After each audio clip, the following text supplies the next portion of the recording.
Radhe friends, स्वागत है आप सभी का मेरी आज के एक नए वीडियो में। तो फ्रेंड्स, कैसे हैं आप सब लोग? उम्मीद करती हूँ आप सब ठीक होंगे। तो फ्रेंड्स, आज की वीडियो में आप लोग देखेंगे कि हर छठ का व्रत किस तारीख को है और इसमें आपको हर छठ व्रत की कथा भी देखने को मिलेगी। तो चलिए वीडियो शुरू करते हैं। तो फ्रेंड्स, इस साल का हर छठ 24 अगस्त को है, जिसमें षष्ठी तिथि का प्रारंभ दोपहर 12:42 से प्रारंभ है, जो कि 25 अगस्त को सुबह 10:24 तक रहेगा। तो उदया तिथि के अनुसार हर छठ का व्रत 25 अगस्त को रखा जाएगा। तो चलिए अब हर छठ व्रत की कथा शुरू करते हैं।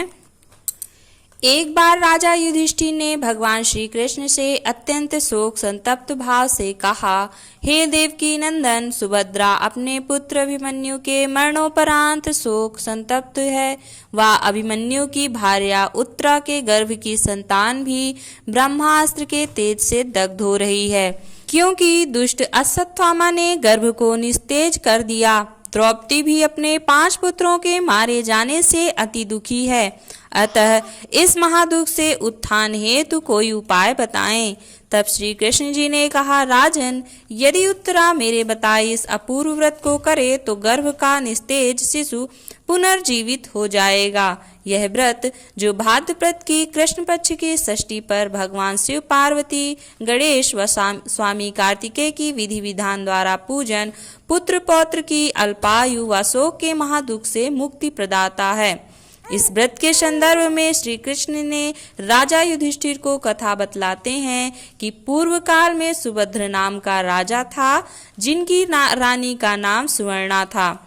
राजा रानी को एक हस्ती नामक पुत्र था। एक बार राजपुत्र हस्ती धाय माँ के साथ गंगा जी स्नान करने गया।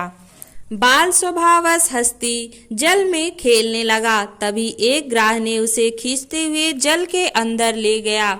इसकी सूचना धाय माँ ने जाकर रानी सुवर्णा से कह सुनाया।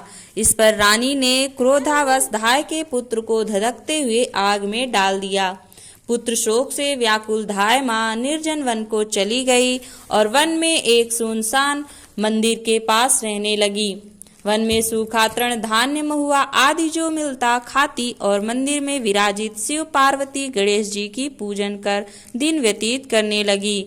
इधर नगर में एक अद्भुत घटना घटित हुई कि धाय माँ का पुत्र आग की मिट्टी से निकल गया और खेलने लगा। यह खबर पूरे नगर में फैलते हुए राजा रानी के पास पहुंची। तो राजा रानी ने इस घटना के विषय में पुरोहितों से पूछा। तभी सौभाग्य से वहां दुर्वासा ऋषि पहुंचे। राजा रानी ने ऋषि का पूजन कर धाय पुत्र के जीवित हो जाने का कारण पूछा।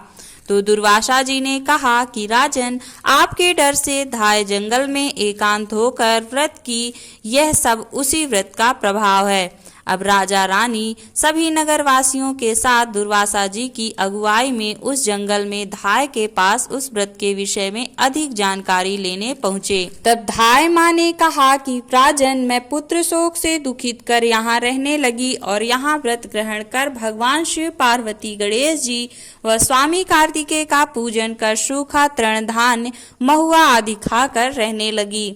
तब रात को मेरे स्वप्न में शिव परिवार के दर्शन हुए और तुम्हारा पुत्र जीवित हो जाएगा, ऐसा वरदान दिया। तब रानी ने भी व्रत का विधि विधान पूछा। तो दुर्वासा जी ने हलष्टी व्रत की संपूर्ण विधि विधान बताया। राजा रानी ने हलष्टी व्रत की महिमा जानकर व्रत को किया। व्रत के प्रभाव से राजपुत्र हस्ती ग्राह के चंगुल से छूटकर खेलते हुए नगर आया। अपने पुत्र को पाकर राजा रानी सुखी हुए और धाय भी पुत्र के साथ प्रसन्न होकर निवास करने लगी। वहीं बालक हस्ती आगे चलकर परम प्रतापी हुआ और अपने नाम से हस्तिनापुर को बसाया। इस प्रकार भगवान श्री कृष्ण ने युधिष्ठिर से हलष्टी व्रत की महिमा का ज्ञान देते हुए कहा कि हलष्टी व्रत कथा पहले नारद जी से सुन। मेरी माता देवकी ने इस व्रत को सबसे पहले किया था, जिसके प्रभाव से उनके आने वाले संतान की रक्षा हुई। अब भगवान श्री कृष्ण से सुन। युधिष्ठिर ने इस व्रत को उत्तरा द्वारा करवाया। व्रत के प्रभाव से उत्तरा का अश्वत्थामा द्वारा नष्ट हुआ गर्भ पुनः जीवित हो गया तथा प्रसव पश्चात बालक का जन्म हुआ, जो कालांतर में राजा परीक्षित नाम से प्रसिद्ध हुआ। तो हरछठ व्रत की दूसरी कथा है। एक गर्भवती ग्वालिन थी, साथ ही उसका प्रसव का समय बहुत नजदीक था। प्रसव के कारण ग्वालिन पीड़ा से गुजर रही थी, साथ ही उसका ध्यान दूध दही बेचने भी था।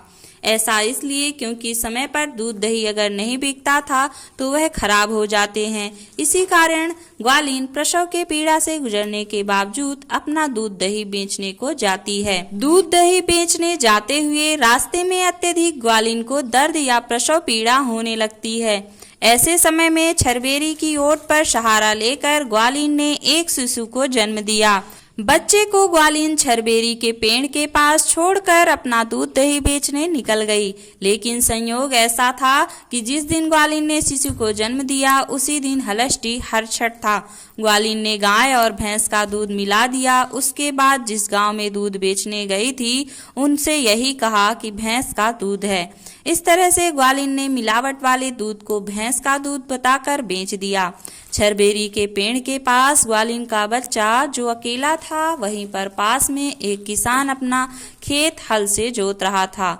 हल में बंधे हुए बैल अचानक से भड़के और ग्वालिन के बच्चे पर हमला कर उसे मृत्यु द्वार तक पहुंचा दिया। इस घटना के बाद से ही हलष्टी हरछठ की कथा लोकप्रिय है, साथ ही हलष्टी हरछठ का पर्व मनाया जाने लगा। तो यह थी हरछठ व्रत की कथा। आपको कथा कैसी लगी कमेंट बॉक्स में हमें जरूर बताएं और इसी तरह की जानकारी से जुड़े वीडियो देखने के लिए हमारे चैनल को सब्सक्राइब करना ना भूलें।